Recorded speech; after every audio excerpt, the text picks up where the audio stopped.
नमस्कार, मैं हूं प्रदीप कुमार। आप देख रहे हैं पॉलिटिकल आइडिया। पॉलिटिकल आइडिया के आज के इस अंक में आप सभी दर्शकों का स्वागत है। मित्रों, आज हम बात कर रहे हैं मुकेश सहनी की। मुकेश सहनी को पिछले विधानसभा चुनाव के बाद मुकेश सहनी की पार्टी से जो विधायक चुनाव जीते थे, वो सभी विधायक फिर बाद में जब मुकेश सहनी का संबंध भाजपा के नेतृत्व के साथ थोड़ा सा खराब हुआ कि वो सब के सब मुकेश सहनी को छोड़कर भारतीय जनता पार्टी के साथ चले गए। और जो विधायक भारतीय जनता पार्टी के साथ चले गए उनमें सबसे पहला नाम था अलीनगर के विधायक मिश्री लाल यादव का। अलीनगर दरभंगा जिले का एक विधानसभा क्षेत्र है जो कि गृह क्षेत्र रहा है राष्ट्रीय जनता दल के बड़े नेता अब्दुल बारी सिद्दीकी का भी। कहा जाता है कि अब्दुल बारी सिद्दीकी को अपना गृह क्षेत्र छोड़कर विधानसभा चुनाव लड़ने के लिए केवटी जाना पड़ा। उसके पीछे भी कहीं ना कहीं भूमिका मिश्री लाल यादव की थी और मिश्री लाल यादव की भूमिका के कारण ही मुकेश सहनी भी एक तरह से मुकेश सहनी की पार्टी पर नाव छाप के टिकट पर वो चुनाव जीते थे मिश्री लाल यादव, लेकिन बीजेपी में शामिल हो गए। तो सबसे पहला बगावत मुकेश सहनी की खिलाफ अगर किसी ने किया तो मिश्री लाल यादव ने किया था। उसके अलावे मिश्री लाल यादव का लगातार जब बीजेपी में गए उसके बाद से मिश्री लाल यादव का विवाद भारतीय जनता पार्टी के स्थानीय माने वहाँ जो विधायक है, चूँकि मैं बताऊँ आपकी जानकारी के लिए, मिश्री लाल यादव विधायक अलीनगर विधानसभा सीट से थे, लेकिन उनका गृह क्षेत्र पड़ता है केवटी विधानसभा सीट के अंदर, जहाँ से बीजेपी के ही मुरारी मोहन झा विधायक थे। तो उनका बेटा मिश्री लाल यादव के पुत्र के साथ मुरारी मोहन झा का विवाद चला। उस विवाद में मुरारी मोहन झा और मिश्री लाल यादव भी इन्वॉल्व हुए। ठीक है, फिर विवाद बढ़ा तो भारतीय जनता पार्टी से भी कहीं ना कहीं आप देखेंगे तो मिश्री लाल यादव की नाराजगी जो है ये चल रही है। वैसे मिश्री लाल यादव कोई भारतीय जनता पार्टी के कैडर के रूप में राजनीतिक यात्रा शुरू नहीं हुई है। इनकी राजनीतिक यात्रा की शुरुआत भी हुई थी राष्ट्रीय जनता दल से ही। और ऐसा कहा जाता है कि मिश्री लाल यादव विगत दिनों तेजस्वी यादव के आवास के बाहर खड़े थे और तेजस्वी यादव के सुरक्षा कर्मियों से मिश्री लाल यादव के पुत्र तेजस्वी यादव से मिलने की अनुमति मांग रहे थे। अब मिलने की अनुमति मिली नहीं मिली मुझे नहीं पता, लेकिन जब मिश्री लाल यादव के पुत्र सुरक्षा कर्मियों से अनुमति ले रहे थे उसी समय मिश्री लाल यादव खुद अपनी गाड़ी में बाहर इंतजार कर रहे थे। मतलब तेजस्वी यादव से मिलने की बात हो रही थी। अब उनको तेजस्वी यादव ने आश्वासन दिया नहीं दिया मुझे नहीं पता, लेकिन सवाल ये उठ रहा है कि क्या मुकेश सहनी के इस दुश्मन को तेजस्वी यादव गले लगाएंगे। एक तरफ तो अब्दुल बारी सिद्दीकी, मुझे लगता है कि अलीनगर कहीं ना कहीं मुकेश सहनी का पीछा नहीं छोड़ रहा है।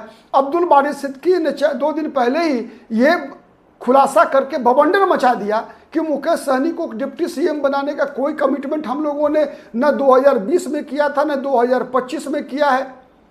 अपने मन से ही मुकेश सहनी आए बाएं साएं बोलते रहते हैं, ऐसा अब्दुल बारी सिद्दीकी ने कहा। अब्दुल बारी सिद्दीकी आपको पता है आलतू फालतू बात बोलने के लिए जाने नहीं जाते हैं। बिहार की राजनीति में काफ़ी गंभीर राजनेता के रूप में उनकी छवि रही है। वो शब्द नाप तौल कर इस्तेमाल करते हैं और जब वो अब्दुल बारी सिद्दीकी इस प्रकार का बयान दे रहे हैं तो कहीं ना कहीं इस बयान में आपको मान के चलना होगा कि तेजस्वी यादव की भी कुछ न कुछ सहमति या कुछ न कुछ इशारा रहा होगा। अगर मान लीजिए नहीं इशारा है तब भी आज 2 दिन हो गया अब्दुल बारी सिद्दीकी के उस बयान का, क्या अब तक राष्ट्रीय जनता दल की ओर से क्या राष्ट्रीय प्रवक्ता मनोज झा हो, चाहे बिहार में राज्य प्रवक्ता मुख्य प्रवक्ता शक्ति यादव हो, या फिर तेजस्वी यादव की पार्टी के कोई बड़े नेता ने आज तक कोई बयान दिया नहीं दिया। दूसरा, अब्दुल बारी सिद्दीकी भी पार्टी हायरार्की में अगर देखेंगे तो राष्ट्रीय प्रधान महासचिव हैं। मतलब सही है चलता तेजस्वी यादव का ही है, लेकिन संवैधानिक रूप से लालू यादव के बाद अगर किसी एक व्यक्ति का सबसे बड़ा कद है राष्ट्रीय जनता दल में तो वो नाम है अब्दुल बारी सिद्दीकी का। अब्दुल बारी सिद्दीकी को आप वैसे ही उनकी बातों को इग्नोर नहीं कर सकते। वैसे आपकी जानकारी के लिए बताऊं कि मिश्री लाल यादव का मैं उनके और कारनामों का खुलासा करूं उससे पहले ये बताऊं आपको आपकी जानकारी के लिए कि मिश्री लाल यादव भारतीय जनता पार्टी में मुकेश सहनी को तो धोखा दिया, ये बात सही है, मुकेश सहनी को भयंकर धोखा दिया, इसमें कहीं कोई दो मत नहीं है।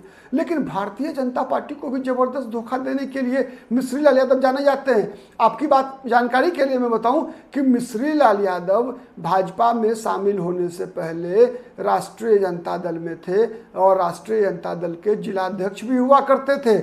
मिश्री लाल यादव वही हैं जिन्होंने कि एक कार्यक्रम में दरभंगा में लहरियासराय टावर पर अटल बिहारी वाजपेयी के चित्र पर पेशाब करते पाए गए थे। उसके बावजूद मिश्री लाल यादव को जब भारतीय जनता पार्टी के लोग अपनी पार्टी में शामिल कर सकते हैं, तो मुकेश सहनी को धोखा देने वाले को तेजस्वी यादव भी अगर टिकट दे दे तो ये कोई आठवां आश्चर्य नहीं होगा। क्योंकि राजनीति तो स्वार्थों का खेल है और इस स्वार्थ में काहे का संबंध, चाहे वो मुकेश सहनी हो चाहे भाजपा हो, जब भाजपा ने वाजपेयी के साथ संबंध नहीं निभाया तो तेजस्वी यादव मुकेश सहनी के साथ कैसा संबंध निभाएंगे, ये एक अलग विवाद का विषय है। ठीक है, लेकिन एक बात बताऊं आपको कि 20 जून 2025 को अभी मिश्री लाल यादव की सदस्यता भी जो है वो समाप्त कर दी गई है विधानसभा से। ठीक है, दरभंगा के MP MLA कोर्ट जो है उसके तरफ से एक पुराने मामले में 27 मई 2025 को 2 वर्ष की सजा सुनाई गई थी। इसके बाद मिश्री लाल यादव ने पटना हाईकोर्ट में भी अपील की। उच्च न्यायालय ने 18 जुलाई को दरभंगा के MP MLA कोर्ट के आदेश को निरस्त कर दिया। मतलब MP MLA कोर्ट ने इनकी सदस्यता रद्द कर दी थी, 2 साल की सजा सुना दी थी कैद की, लेकिन पटना के हाई कोर्ट ने इनके MLA कोर्ट के आदेश को रद्द कर दिया और इनकी सदस्यता फिर से बहाल हो गई है। तो ये एक विषय है। लेकिन इसके साथ साथ एक और विषय है। ठीक है, ये विषय क्या है कि बिहार में आपको पता है कि फरवरी में जब नीतीश कुमार की सरकार दोबारा, फरवरी 2024 की बात मैं कर रहा हूँ, राष्ट्रीय जनता दल को छोड़कर दोबारा जब बीजेपी के साथ आए थे, इंडिया अलायंस को छोड़कर, तो नीतीश कुमार को विश्वास मत लेना पड़ा था। उस विश्वास मत के दौरान कहा जाता है कि कई विधायक पैसा लेकर अपना वोट बेचने के चक्कर में थे। ठीक है, और इसके खिलाफ EOU, ठीक है, की कार्रवाई जो है लगातार जांच चल रही थी। उस जांच के दायरे में भी जो है मिश्री लाल यादव आ चुके हैं। मिश्री लाल यादव और इंजीनियर सुनील जो 2 विधायक हैं, उनके बॉडीगार्ड वगैरह से भी पूछताछ की गई है और इसकी जांच भी चल रही है। अब आर्थिक अपराध इकाई ने जो है, ठीक है, इनको भी मिश्री लाल यादव को भी जो है मैंने पूछताछ के लिए जो है 5 सदस्यीय टीम का गठन हुआ है, जिसके सामने आने के लिए इनको बुलाया गया है। इससे पहले बीमा भारती जो जनता दल यूनाइटेड में थी उन दिनों, और वो भी गायब होने की फिराक में थी, नीतीश कुमार को धोखा देने की फिराक में थी, तो उनसे भी 30 जुलाई को जो है EOU के कार्यालय में, आर्थिक अपराध इकाई के कार्यालय में जो है पहले ही पूछताछ हो चुकी है। इंजीनियर संजीव से पूछताछ हो चुकी है। खैर, ये एक अलग विषय है, इस पर हम कभी दूसरे दिन आएंगे आपके समक्ष। लेकिन आज जो सबसे बड़ा विषय है कि जिस प्रकार से मिश्री लाल यादव को भारतीय जनता पार्टी ने माफ़ किया था, वैसे ही मतलब भारतीय जनता पार्टी के शीर्ष पुरुष अटल बिहारी वाजपेयी का सम्मान नहीं बल्कि अपमान करना, उसके बावजूद बीजेपी से टिकट मिलना, चुनाव लड़ना, चुनाव जीतना, तो आज मुकेश सहनी है महागठबंधन में डिप्टी CM की उम्मीदवार पद की दावेदारी कर रहे हैं और उसी विधानसभा सीट के रहने वाले अब्दुल बारी सिद्दीकी ने भी मुकेश सहनी की दावेदारी को खारिज किया है। अब मिश्री लाल यादव को क्या तेजस्वी यादव टिकट देंगे, ये एक बड़ा सवाल है। आप भी इसका जवाब दीजिएगा कमेंट बॉक्स में ज़रूर। और हमारा विश्लेषण अगर आपको पसंद आता है तो निश्चित रूप से लाइक कीजिए, शेयर कीजिए, जिससे कि हमारी बातें अधिक से अधिक लोगों तक पहुँच सके। आज के लिए इतना ही, बहुत बहुत धन्यवाद, नमस्कार।